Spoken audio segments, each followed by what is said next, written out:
Hello everyone, myself Janto Ghosh, आपका UGC NET geography का mentor. तो अभी हम लोग देख रहे हैं 5 क्वेश्चन का एक सीरीज, जिसमें आज का हम लोग का क्लास है क्लाइमेटोलॉजी से। तो पहले आपको क्वेश्चन को पॉज करना है, फिर देखना है कि आपका आंसर सही हो रहा है कि नहीं हो रहा है, और उसके एक्सप्लेनेशन आप चेक कर सकते हैं कि आपको कहीं पे नॉलेज में थोड़ा बहुत इजाफा हुआ तो चलिए, फर्स्ट क्वेश्चन है एयर मास के ऊपर। पहले क्या क्वेश्चन पूछा गया है कि 2 लिस्ट दिया गया है, आपको मैचिंग करना है C P M P C T M T. अगर आपको ये पता है कि ये स्मॉल सी का मतलब क्या है, कैपिटल पी का मतलब क्या है, तो बहुत अच्छा है। और अगर नहीं है तो एक बार उसको आपके लिए थोड़ा बहुत आसान कर देता हूँ।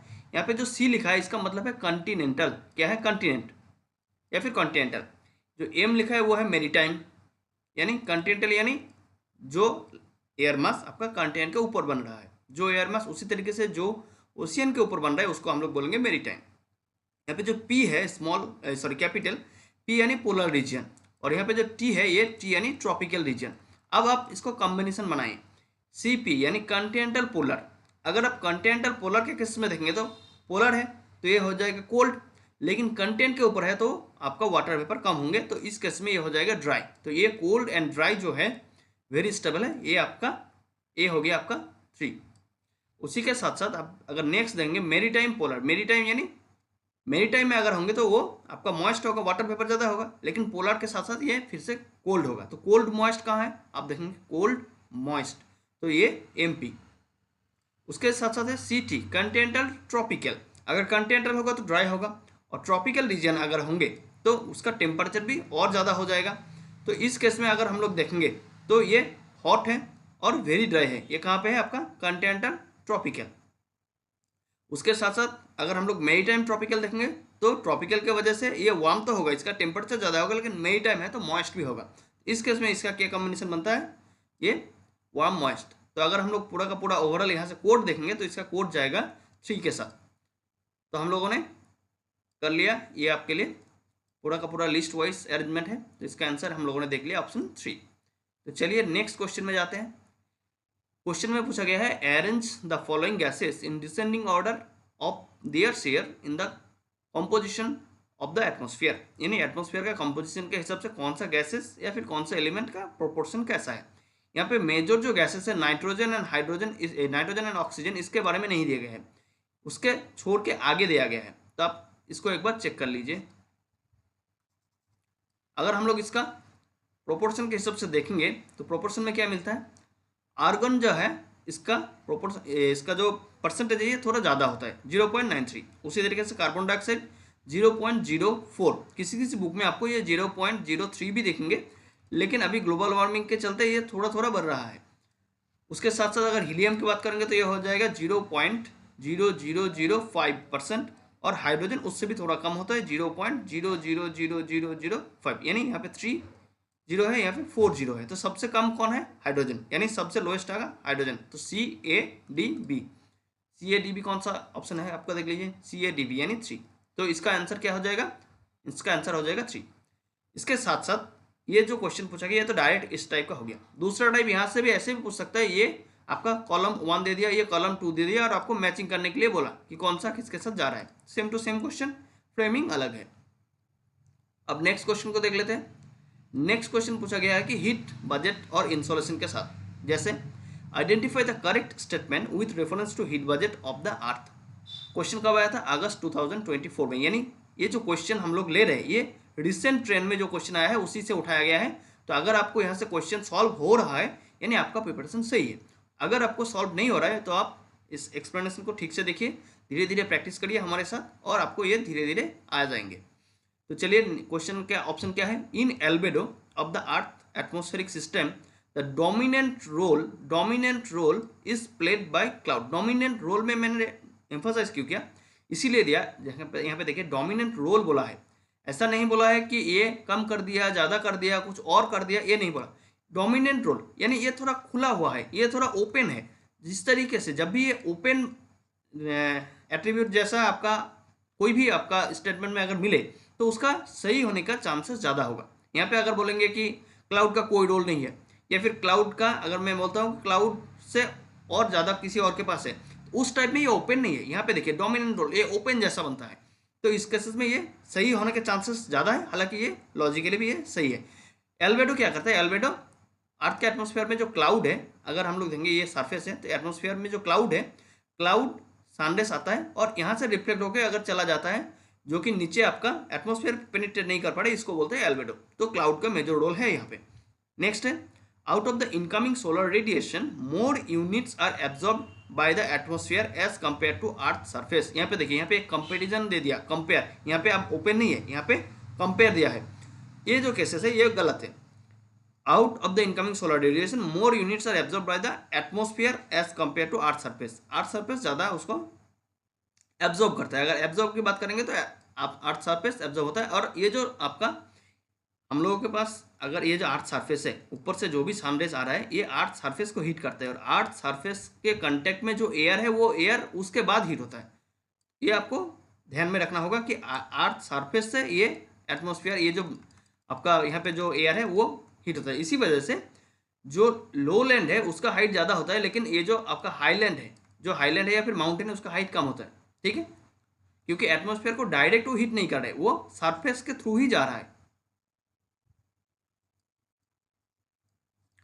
अब हम लोग नेक्स्ट क्वेश्चन में जाते हैं, नहीं सॉरी, नेक्स्ट स्टेटमेंट में जाते हैं। नेक्स्ट स्टेटमेंट क्या था, in the latitudinal belt 30 degree N to Arctic circle the amount of incoming solar radiation is more than the outgoing solar radiation. ऐसा पॉसिबल नहीं है। आपको पता है कि अगर हम लोग अर्थ को केसेस में देखेंगे, अगर हम लोग ये मैं मान के चलता हूँ ये अर्थ है, अगर आप अर्थ के केसेस में देखेंगे तो ये जो 0 डिग्री है यहाँ पे सनरेज वर्टिकली आता है, लेकिन जब आप 30 डिग्री से आपको आर्कटिक सर्किल ये वाला जो पोर्शन देखेंगे, ये वाला जो पोर्शन देखेंगे, इसमें सन हमेशा वर्टिकल नहीं आता है, इसमें थोड़ा स्लैंटिंग वे में आता है। तो इस वजह से यहाँ पे इनकमिंग सोलर रेडिएशन जो है वो कम होता है, लेकिन आउटगोइंग टेरेस्ट्रियल रेडिएशन जो होता है वो ज़्यादा होता है। यानी इस केस में ये आपका नेगेटिव आता है हीट के अगर बात करेंगे तो। ये आपको कैसे बैलेंस होता है, ये आपको एटमॉस्फेरिक सर्कुलेशन से बैलेंस होता है। इन लैटिट्यूडिनल हीट ट्रांसफर, ये जो आपको बोला, यहाँ पे हीट प्रॉफिट में है, हीट यहाँ पे ज़्यादा है, लेकिन ये जो आपको अभी हम लोगों ने देखा आर्कटिक सर्कल के आसपास, यहाँ पे हीट कम होता है। तो ये जो इम्बैलेंसेस है, लैटिट्यूडिनल हीट ट्रांसफर होता है कैसे, atmospheric circulation dominance over ocean circulation. यानी यहाँ पे भी एक कंपैरिजन दिया गया है, ये एटमॉस्फेयर के थ्रू जो सर्कुलेशन होता है इसमें ये बैलेंस ज़्यादा होता है ओशियन के कंपेरिजन में, ये सही है। और ओशियन में भी ये हीट सर्कुलेशन होता है, लेकिन एटमॉस्फेयर का रोल ज़्यादा होता है। तो अभी हम लोगों ने क्या क्या देखा, अभी हम लोगों ने देखा ए करेक्ट है, डी करेक्ट है, बी और सी गलत है। तो इसका आंसर क्या हो जाएगा, ए एंड डी। इस तरीके का कोई भी क्वेश्चन आप जब करेंगे, क्वेश्चन करने के साथ साथ आपको यहाँ पे भी आइडेंटिफाई करना है कि डायरेक्शन वर्ड बोला है क्या, करेक्ट बोला है या इनकरेक्ट या नॉट करेक्ट बोला है, नहीं तो आपको जाना हुआ क्वेश्चन गलत हो सकता है, सिली मिस्टेक हो सकता है। तो इसका आंसर होगा 4, हम लोगों ने देख लिया। अब नेक्स्ट क्वेश्चन में आता है। नेक्स्ट क्वेश्चन पूछा गया है कि arrange the following surfaces of the earth on the basis of albedo percentage in descending order. Albedo अभी हम लोगों ने देखा, एल्बेडो को क्या बोलते हैं, एल्बेडो क्या कर रहा है, एल्बेडो रिफ्लेक्ट कर रहा है, जैसे सनरेज आ रहा है, सनरेज को अपर एटमॉस्फेयर में उसी तरीके से रिफ्लेक्ट कर देता है।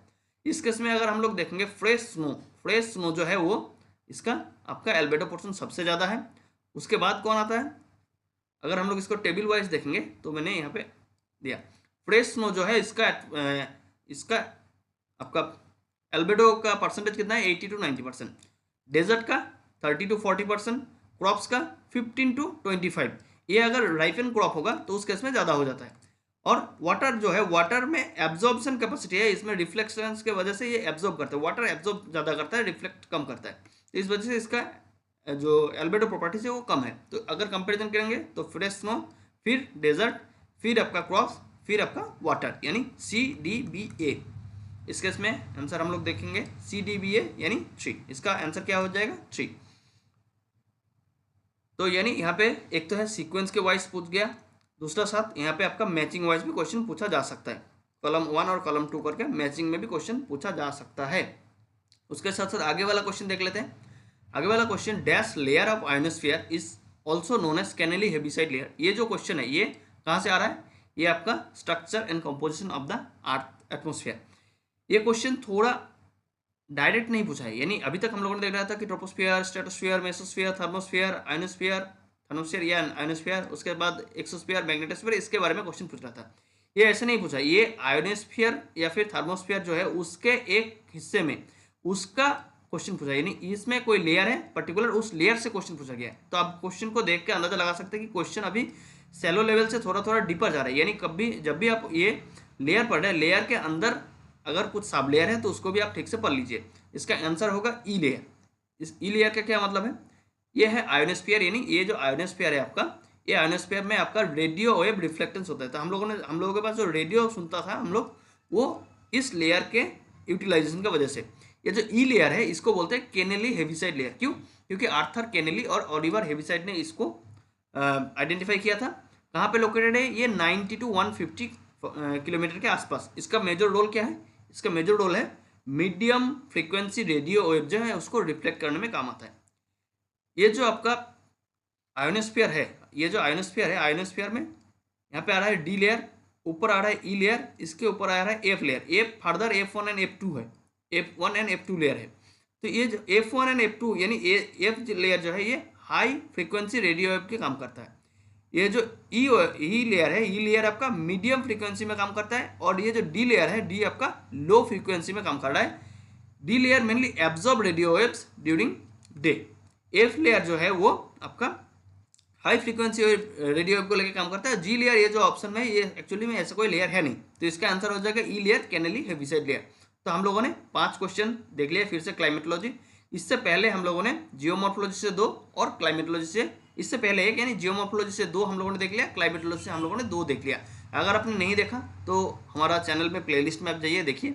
इसी तरीके से और आगे हम लोग ओशियनोग्राफी फिर एनवायरनमेंट करते हुए पूरा 10 यूनिट का 5 क्वेश्चन का सीरीज हम लोग लेंगे, जो कि हम आप जल्दी 5 क्वेश्चन कभी भी बैठ के देख सकते हैं। और उसके साथ साथ आप ये भी अंदाजा लगा सकते हैं कि उस यूनिट से आपका पकड़ कैसा है, आपका प्रिपरेशन कैसा है। तो चलिए मिलते हैं नेक्स्ट क्लास में। हम लोग नेक्स्ट क्लास में लेंगे ओशियनोग्राफी।